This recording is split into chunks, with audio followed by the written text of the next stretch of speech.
All right, another Epic Collection review, Fantastic Four Annihilus Revealed.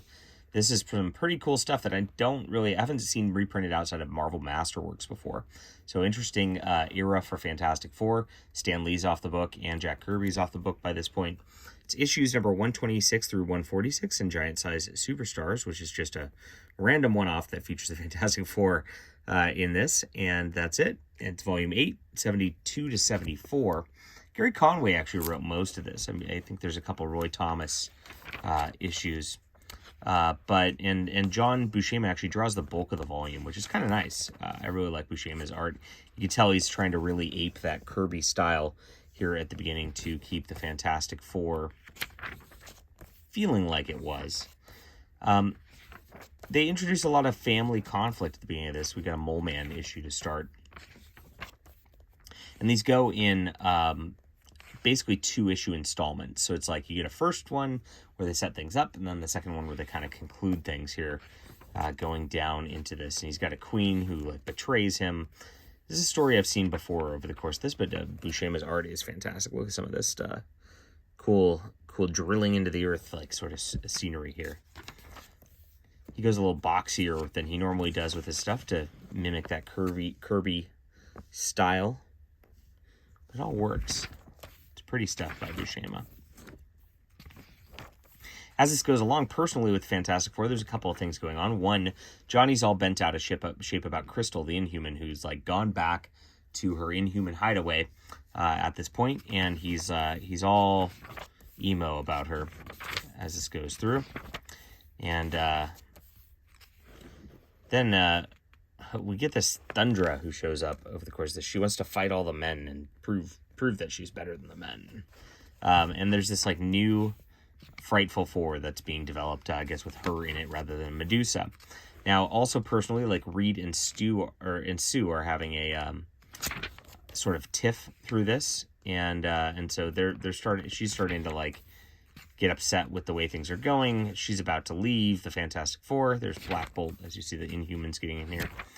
And Agatha Harkness is warning about things that are happening. Here's the Frightful Four again. And what happens with that is Medusa ends up joining the Fantastic Four with this. And so this is kind of the precursor to that as they're fighting that group.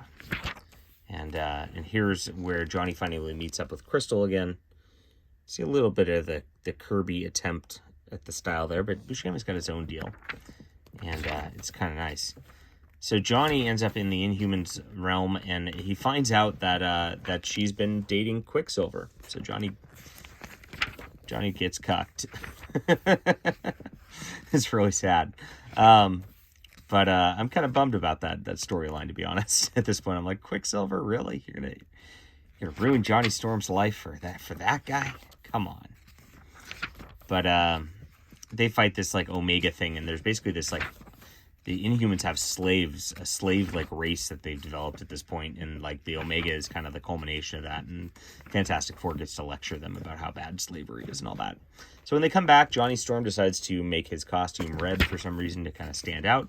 Medusa joins the Fantastic Four, as I said, and Sue's kind of away doing her thing, and Reed's missing her.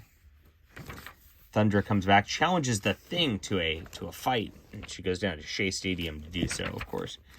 And I still don't really get the point of that character through this. I mean, there really was no big climax with that. We're into Gary Conway's scripting at this point, and Gary Conway's scripting, I feel like, is a little tighter than Roy Thomas's. There's a little more drama to it, but at the same time, conceptually, there's a little less to it also. So they've got Sue and Franklin kidnapped at this point. And Franklin's got some like energy weird thing. This is where it gets really weird, like from a story standpoint. Here's some good action from Buscema.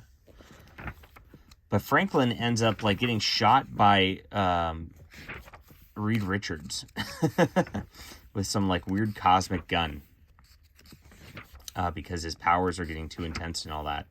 And then like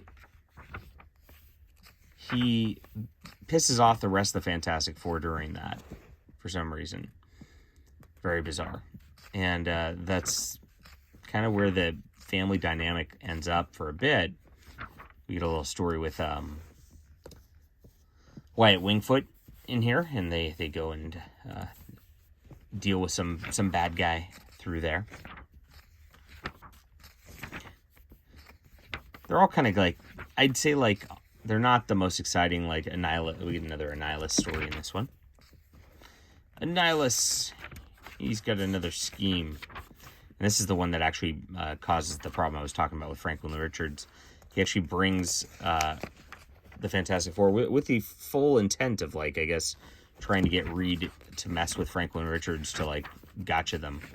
And it works. And I guess he shoots Franklin Richards with this, like, ray gun thing in order to, like, save him from, like, his powers, like, because he's manifesting powers, Franklin, causing lots of problems. And then that's when Sue really takes off. You monster, how could you do this to your son? And Johnny breaks up with them too. So we have this contrived breakup of the Fantastic Four, basically. That's kind of weird. And I don't know. It just it doesn't work the best. That's why this is all forgotten. Dr. Doom then shows up because it's been a while since Dr. Doom showed up, so we kind of need that to happen. And we have the new Fantastic Four kind of fighting Doom. And the character that Doom was controlling to kind of bring them there to fight eventually turns against Doom in this whole process to help the Fantastic Four. Getting towards the end of it, and John Buscema actually leaves the book at this point. We get Rich Buckler. We get a couple different artists at this point, and the quality goes down a little bit. You can see just like these lazy layouts at the beginning here. But it's less detailed. You see there's like almost no detail in the backgrounds here. It's less dynamic than Buscema's stuff also. I'd say the faces don't look at you. Get some wonky looking panels where Reed looks weird like that. It's just it's kind of a letdown. It goes further down. And Medusa and Johnny get trapped in some snow creature, fighting these snow creatures and all that. Who they find out there's a moral to it at the end of it also. This is a 2-issue story. As you can see, just the art's okay. It's not bad, but it's just not John Buscema anymore. And then we get our giant-sized superstars. And then this one, Gary Conway and Rich Buckler do the Hulk and Thing fight. But there's a twist in that they switch bodies. And I don't know how that works. I'm trying to think about like how Bruce Banner would then revert to Bruce Banner and etc. when he switched bodies and all that, or if the Thing could revert back. But they really didn't cover that too much. They just had a knockdown, drag out fight, and everybody thinks things are wrong. Then Reed shoots him with some kind of ray gun, and that transfers them back. It's kind of an odd deal. And Thundra is a part of it too, because she comes back, and I still don't quite understand Thundra at the end of it. So. Interesting stuff. Got a bunch of extras in the back with all these interviews and stuff. That's very cool stuff in this Epic collection. I kind of was down on it in the review a little bit, but at the same time, like, all of it flows pretty good, like, in terms of pacing. It was pretty fun to read. I wanted to get through it. I didn't feel like stopping it.